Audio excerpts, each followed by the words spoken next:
Today I thought we'd have some fun and dive straight into Adobe Lightroom and learn the way that I edit my photos for that more of that moody style. It's a really desaturated look that really concentrates on certain tones while also still holding a little bit of warmth, so that way the image feels nice and welcoming and inviting, but still has that underlying moody tone. So without further ado, let's learn how to do this thing. Okay, so once we get our image pulled up, if your screen looks a little different than mine, you're freaking out. All I did was hide the sidebar where the presets are and this lower bar where my actual thumbnail images are. So what we're gonna do is edit this image for an Instagram post. So the way I do that is I start off every image by going ahead and cropping first. So what we do is a 4/5 ratio, hit X on the keyboard if you have a horizontal image, square up where you want your subject to be, and then hit enter, and there you go.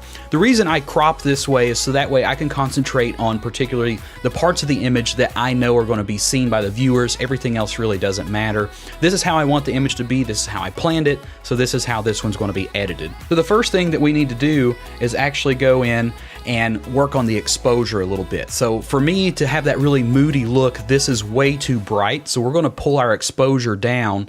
And remember, all this stuff is changeable, so if you mess up somewhere along the way, you can always go back and fix it. So I'm going to pull that exposure down a little bit. I'm going to bring my shadows up, and I'm going to pull my highlights down just slightly. Now I'm going to add a little bit of warmth back into the image because it's going to change as we mess with our color tones. I'm going to pull my blacks down a little bit, pull my contrast up some, add just a slight bit of clarity, a little bit of vibrance, and I'm going to pull away from the saturation just a little bit. Now I know this image looks extremely dark and crazy, but watch this magic happen. So what I'm going to do now is take my editing brush over here. I'm going to change this mode to dodge and lighten. Make sure you have auto mask selected, and then get a smaller brush size that will kind of trace out your subject pretty well. So at this point, what I'm going to do is just kind of trace around me, and with the auto mask selected, it's going to do a pretty good job at selecting the areas that are just contained within this particular subject, which is me. So to see that, you can go down to Show Selected Mask Overlay, and it's going to show you where you're painting in. And if you want to leave that on while you paint, that's totally fine. It doesn't have to be 100% perfect because of the way that we're particularly editing this image. So now what we're going to do is pull that exposure up just a little more, so that way I show out from the rest of the environment. I'm pretty happy with that, so we're just going to click Done. And now this is where the magic really happens. So we're going to jump into our HSL sliders for just a moment. I choose to have all selected, so that way they're a lot easier for me to get into and make quick changes. So I'm going to start with my hues, and I want to work on these leaves a little bit. Now they're already pretty decent as far as the desaturation is concerned, but we're going to take these hues and just kind of pull them down a little bit. Now you're going to notice that these leaves up here are connected with my blue pants, and I don't want these crazy like bright blue colored pants or anything, so we're just going to kind of make sure the pants stay somewhat neutral. And then the leaves up here are, the hue kind of shifts just a little bit. Now we're going to go into our saturation and kind of desaturate those tones a little bit, make them a little bit more neutral. So you can already see the changes made there. Everything kind of fits a lot better in the environment now. So with the luminance, we might actually want to pull these up just slightly, so that way there's a little bit more detail in those different areas. Now we want to do the same thing again with the different layers of tones. You'll notice these leaves here are a little bit too green, so I'm going to work with those hues a little bit and kind of pull those a little bit more towards the yellow side of things. And then saturation, we are going to kind of desaturate those down to blend in and match with the rest of the environment. And then the luminance, they are a little bit brighter, so we're going to pull their luminance down slightly.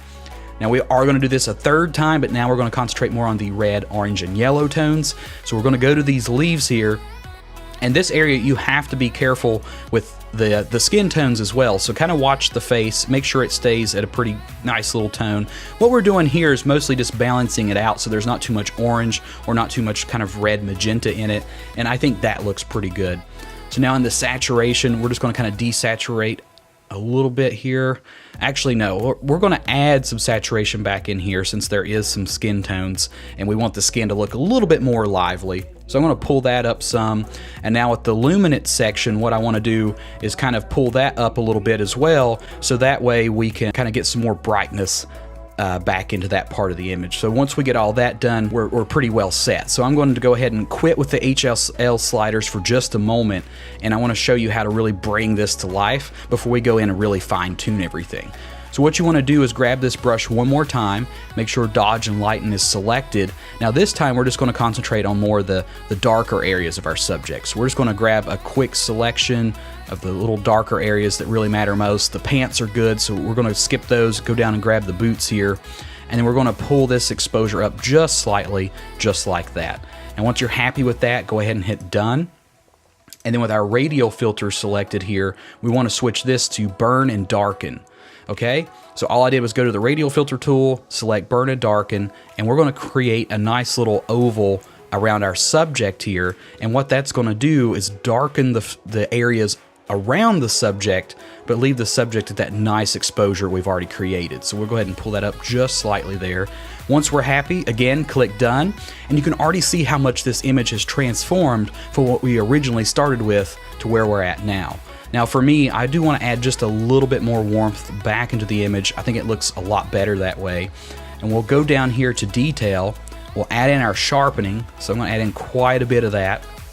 And then on masking, we're going to hold in our Alt key, and then we're just going to slide that all the way over. And once we get it slid over, that'll get us a nice little detailed sharpening setup in there. And overall, I think our image looks pretty great. From this point, you could go add in some other effects, such as some grain if you want to add more of it, kind of like a gritty look to this particular image.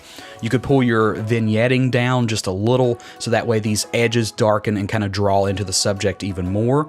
But other than that, that's a pretty happy image. I'm pretty cool with that. If you want to go in and fine tune anything, you can, but that's exactly how I create my more of the moody look images within Lightroom. I really hope you got something out of today's video, and if you really like this look, be sure to show this channel some love and subscribe if you haven't already. And also, if you create some looks like this, be sure to tag me on Instagram at @ChatEveryday so I can see what kind of looks you've created using these tutorials. I love being able to see other people's work and how they utilize these processes, because it's really cool to see how different everybody can do things using kind of the same advice, but come up with totally different things.